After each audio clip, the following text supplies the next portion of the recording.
एकनाथ शिंदे तेरी तो जाके पूछ मेरे को कल वो हॉस्पिटल में क्यों मारा। पुलिस तुम्हारा काम करो, मेरी दुश्मनी सिर्फ एकनाथ शिंदे से। दिनांक 5/1/2025 रोजी एक इंस्टाग्रामला एक लाईव्ह व्हिडिओ आपल्याला मिळाला होता।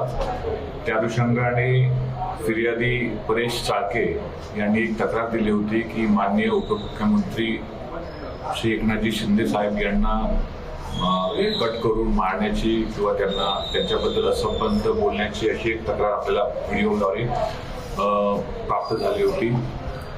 आपण तात्काळ त्या घटनेची दखल घेऊन श्रीनगर पोलीस स्टेशन येथे 18/2025 या क्रमांकाने गुन्हा दाखल होता। त्यातील जो आरोपी होता तो आरोपीला आपण आज रोजी ताब्यात घेतला आहे। एकंदरीत आपण 6 ते 7/3 या गुन्ह्याच्या तपासकामी श्रीनगर पोलीस स्टेशनद्वारे पाठवण्यात आल्या होत्या।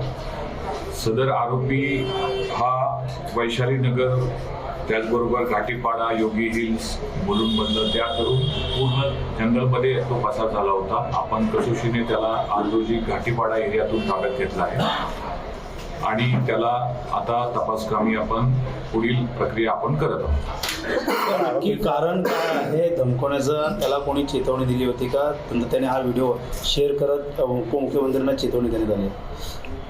प्राथमिक कारण जे आम्हाला निष्पन्न होतंय की त्याचे काही वाद कळवामधील जे गार्ड आहेत, जे तिथे सिक्युरिटी गार्ड त्यांच्याशी झालं होतं, त्याच्यानंतर त्यांचा वाद झाल्यानंतर रागाच्या भरात त्यांनी एक कृत्य केल्याचं प्रथमदर्शी त्याच्या बोलण्यातून वाटते, पण पूर्ण आम्हाला तपासामध्ये खात्री केल्याशिवाय आम्ही निश्चित कारण अद्याप सांगता येणार नाही।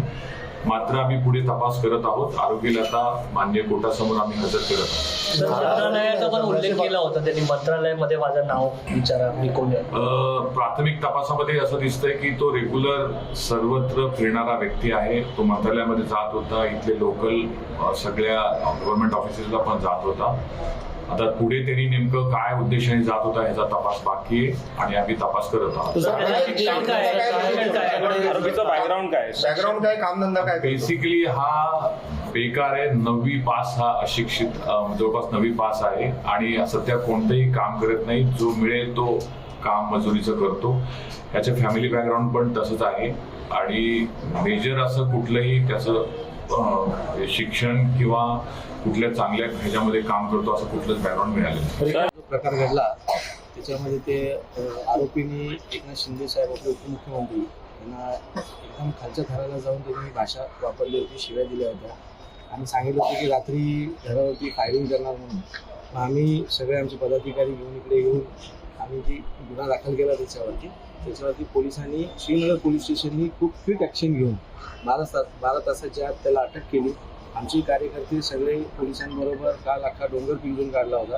तिथे जे माहिती भेटली तिथे मारुती बालशंकर, सगळे सुनील मोरे, सगळे आमचे पदाधिकारी पोलिसांबरोबर त्यांना सहकार्य करत होते, पण सकाळी तो मुंबईला त्याला ट्रेस झाले आणि पोलिसांनी 12 तासाच्या छडा लावून त्याला अटक केली। वेळेस जर ट्रेस नसेल झाला तर नाचक्की झाली असती पोलिसांची, त्याशी तुम्ही आता या ठिकाणी जसं त्याला आणल्यानंतर शिवसैनिक स्टाईल दाखवली नाही, आम्हाला भेटला असतं तर आम्ही त्याला आमच्या पद्धतीने विचारणा केलीच असती की बाबा असं का केलंस, पण शिवसेना स्टाईल करणं थोडं चुकीचं झालं असतं कारण तो गुन्हा दाखल झाला होता।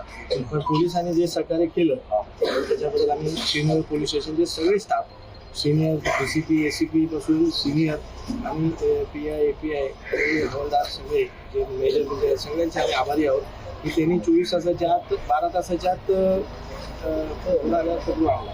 सर, याच्या अगोदर देखील त्याच्यावरती गुन्हा आहे, गुन्हा असा गुन्हा केला आहे, काय कारवाई झाली पाहिजे एकंदर अशा प्रकारच्या गुन्हेगारांना? नाही, गुन्हेगार बोलताना नाही का की गुन्हेगार आहेच, त्याच्यावर 2 केसी आहे, पण थोडंसं मध्ये एकदा त्याला थोडंसं मारहाण झाली होती एका याच्यामध्ये, तर त्याच्या आता त्याच्याशी बोलल्यानंतर असं वाटतंय की त्या डोक्यावरती काही परिणाम आहे, त्या परिणामानुसार काही आता पोलीस चौकशी करतील।